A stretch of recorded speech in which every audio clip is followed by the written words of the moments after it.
এই তো আজকে হচ্ছে 25শে আগস্ট। আজকে দীর্ঘ 37 দিন পর মেট্রো আবার চলাচল শুরু হয়েছে। লাস্ট যখন আর কি চলাচল বন্ধ হয়ে গেছিল গ্যাঞ্জামের সময়, তার মাত্র কয়েকদিন আগেই আমি মেট্রোতে র্যাপিড কার্ডে 300 টাকা রিচার্জ করছিলাম। তো এরপর বন্ধ হয়ে যাওয়ার পরে তো আমি টেনশনে পড়ে গেছি, হ্যাঁ হ্যাঁ আমার কি 300 টাকা মায়ের। তো আমি আজকে এই জন্য উদ্বোধনের খুশিতে স্বাধীন বাংলাদেশে এই প্রথম আর কি মেট্রো যাত্রা করব, র্যাপিড পাসটা ইউজ করব সেই 300 টাকা খরচ করে। তো এই জন্য আজকে যাচ্ছি মেট্রো স্টেশনে। রিসেন্টলি দেখতেছি মানে দেশ স্বাধীনের পরে আর কি গেঞ্জি পোলাপানরা প্রচুর চিকা মারতেছে। আগে দেয়ালে অনেক হাবিজাবি ফালতু কথাবার্তা লেখা থাকতো, তো গেঞ্জি পোলাপানরা সেগুলো সব মুছে এত সুন্দর সুন্দর আর কি আলপনা ডিজাইন এসব করতেছে। তো দেখতে সুন্দর লাগতেছে, রং বেরঙিন সুন্দর দেয়াল, ভালো জিনিসটা ভালো লাগতেছে। কিন্তু এটার আরেকটা খারাপ দিক আছে, মানে সব দেয়াল, কোনো দেয়াল ওরা ফাঁকা রাখতেছে না। সারাদিন দেখি ওরা শুধু এই ছবি করে, ওদের কি পড়ালেখা নাই? ডিজাইন করতেছো, ছবি আঁকতেছো, সুন্দর আছে, হ্যাঁ এগুলা মানা যায় যে জিনিসটা সুন্দর দেখা যেতেছে। কিন্তু তোমাদেরকে সারাদিনই দেখি রাস্তার মধ্যে এরকম রঙারঙি করতে, এই জিনিসটা কিরকম হয়ে গেল না? আর এইসব রঙারঙি করতে তো টাকা পয়সারও একটা ব্যাপার স্যাপার আছে। তোমরা গেঞ্জি ছেলে পেলেরা এত টাকা এগুলা কোত্থেকে ম্যানেজ করতেছো, সেটাও তো এখন একটা চিন্তার বিষয় হয়ে দাঁড়াইলো। এই যে প্রধানমন্ত্রীর প্রধানমন্ত্রী কার্যালয় সংলগ্ন যে এই যে ওয়াল পুরাটা নতুন করে চুনকাম করা হয়েছে, একদম ধবধবে সাদা। এটা যদি কোনো গেঞ্জিরা দেখতে পারে, গেঞ্জিদের জন্য তো পুরো লারে লাভ পারে পাশা।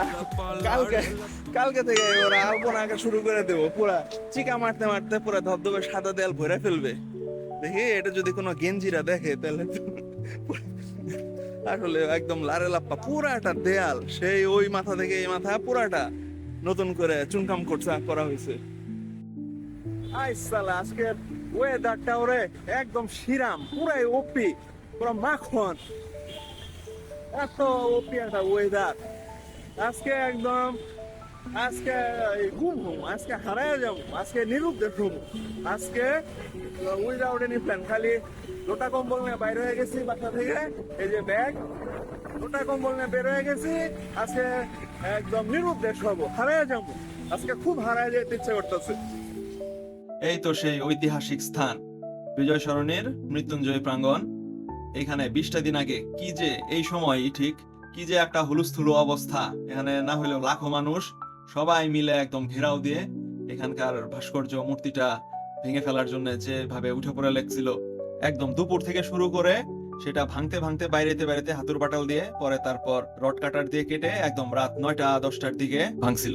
আরে বাহ, গেঞ্জিরা দেখি ওয়ান পিস ফ্যান।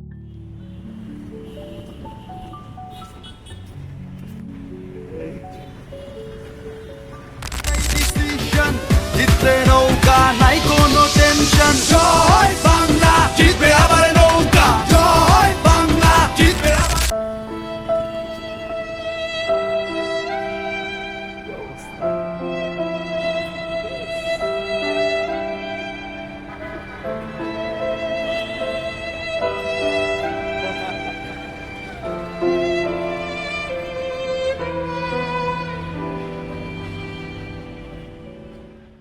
এক নজরে একটু দেখে নেই মৃত্যুঞ্জয় প্রাঙ্গণের বর্তমান অবস্থা।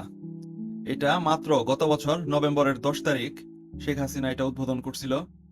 এক বছরও এই ভাস্কর্যটা টিকলো না, এর আগেই একদম এটা ধ্বংস করে দেওয়া হলো, নষ্ট করে ফেলা হলো। ব্যাপারটা একটু দুঃখজনকই বটে, কারণ শিল্পগুণের বিচারে ভাস্কর্যটা যথেষ্ট সুন্দর ছিল। মৃত্যুঞ্জয় প্রাঙ্গণ থেকে একটু দূরেই মানে কাছাকাছি যে পুলিশ বক্সটা, তার পাশে যে ওয়াল ছিল, এখানেও গেঞ্জিরা আলপনা আঁকছে রং বেরঙের। তো এই জন্য আর কি সুন্দর লাগতেছিল, এই জন্য ভিডিও করলাম। এর মধ্যে আমার এটা সব থেকে বেশি পছন্দ হয়েছে, 1971 থেকে এই 2024-এ যে একটা আলোর রশ্মি পড়ছে, চোখের দৃষ্টি, এটা ভালো লাগলো। বাকিগুলাও সুন্দর আছে। আরে বাহ, দি সিমসন স্টাইলে ছবি।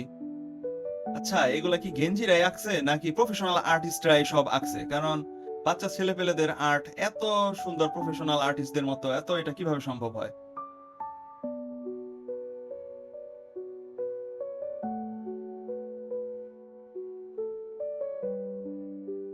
এই যে এইখানে এটা মনে হয় পুলিশ বক্স ছিল, এইখানেও পিকেটাররা একদম নির্মম ভাবে সবকিছু ভাঙচুর করছে। দেশ স্বাধীন হওয়ার খুশিতে এত ভাঙচুর করতে হবে কেন রে ভাই? জিনিসপত্রের ক্ষতি, এগুলো তো আমাদেরই টাকা দিয়ে বানানো, তাই না? আমাদেরই সম্পদ। এইরকম নির্মম ভাবে ভাঙচুর না করলেও পারতো। আমি এখন আছি সেই ঐতিহাসিক স্থানে, বিজয় সরণি মৃত্যুঞ্জয় প্রাঙ্গণের আশেপাশে 20 দিন আগে এখানে যে তাণ্ডব লীলাটা হয়েছিল রে বাপ রে বাপ, না হলেও এখানে 1 লাখ মানুষ ছিল এই রাস্তায়। পুরো নেটওয়ার্ক ডাউন হয়ে গেছিল, আমরা ছিলাম এখানে। তারপর গাড়ি টাড়ি ভাঙছে, দেখলাম আগুন, দুইটা গাড়িতে আগুন দেওয়া হয়েছে আমাদের সামনে। এখানে 20 দিন আগে কি অবস্থা ছিল আর আজকে কি। এই আমি তো এখন আছি বিজয় সরণিতে, আশেপাশে তো বুকারিফের অফিস, এই একটু সামনেই আরিফের অফিস। এখন কয়টা বাজে? আরিফের অফিস কয়টা বন্ধ? ওকে কি একটা কল দেবো নাকি যে আরিফ তুমি কোথায়, আমি তোমার কার্যালয়ের আশেপাশে আছি। তাহলে যদি আজকে নিরুদ্দেশের একজন সঙ্গী পাই, ওকে নিয়ে নিরুদ্দেশ হব। এই যে এই জায়গাটু একদম জঙ্গল হয়ে গেছে, এত অবস্থা খারাপ, এগুলা কি সাফ টাপ করে না কেউ? একদম জঙ্গল হয়ে গেছে এই জায়গাটা। আজকে থেকে নাকি মেট্রো চলাচল করতেছে, কিন্তু কই কোনো তো মেট্রো যাইতে দেখতেছি না। অ্যাটলিস্ট এখানে আমি যতক্ষণ ধরে আছি, যদি চলাচল করে এখানে তো অ্যাটলিস্ট একবার হইলেও আপ ডাউন হইতে দেখার কথা। কই মেট্রো, কই মেট্রো যাইতেছে না তো। Where is the metro? এই যে এদিকে বুকারিফের অফিস। কই মেট্রো, কই মেট্রো তো দেখি না। কি ব্যাপার, সব গাছ এত বেড়ে গেছে কেন?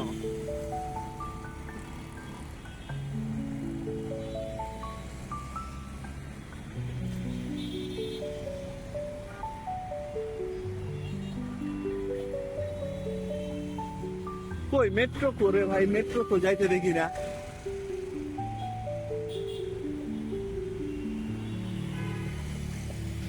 এসবের কোনো এক ফাঁকেই বুকারিফের সাথে ফোনে আলাপ হইলো। ওর অফিস 6টার সময় ছুটি, তো তখনও বের হবে। এই আরিফ তুমি কোথায়? এই যে দেখো আমি চলে আসছি, তাড়াতাড়ি অফিস বাঙ্ক মারা বের হও। এটা জাস্ট বুকারিফের জন্য একটা ভিডিও খুদে বার্তা ছিল, ওকে মেসেঞ্জারে পাঠানোর জন্য। বিজয় সরণি মেট্রো স্টেশনের বাইরের অবস্থা কিরকম, পরিবেশ, এটা একটু ঘুরে ঘুরে দেখাই। আজকে কি সুন্দর ফাঁকা খোলামেলা নির্মল একটা পরিবেশ, কিন্তু 5 তারিখে এই জায়গার যে কি অবস্থা ছিল রে ভাই, মানে পুরা মানুষের সমুদ্র, জনসমুদ্র। এই রোডেই মনে হয় 1 লাখ মানুষ ছিল।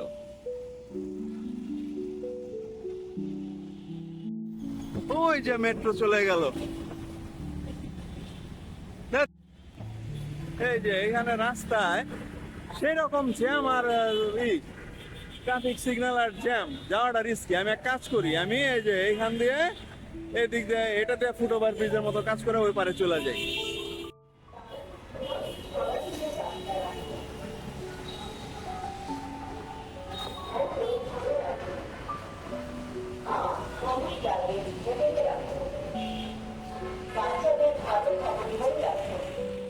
বাহ কি সুন্দর।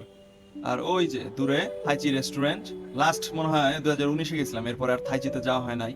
আর আমার এই যে এই এরিয়াটা না, এই বাউন্ডারির ভিতরে যে সবুজ, এখানে আর কি প্যারেড গ্রাউন্ড, আমার এটার ভিতরে ঢুকার খুব ইচ্ছা।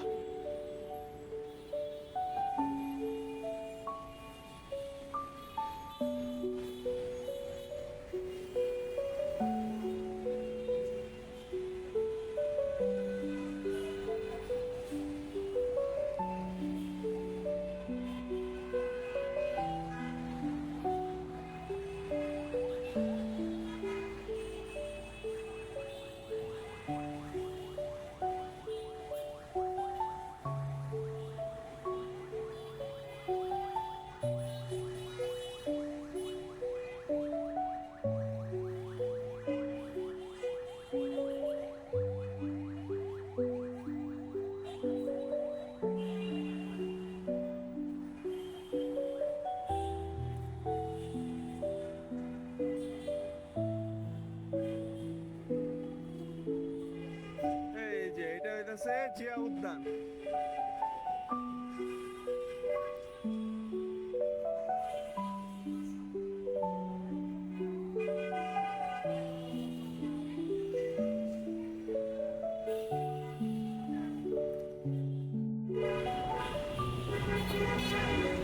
এই তো বিজয় সরণি। ওই যে ওই পাশ দিয়ে উঠে এই পাশ দিয়ে নেমে গেলাম।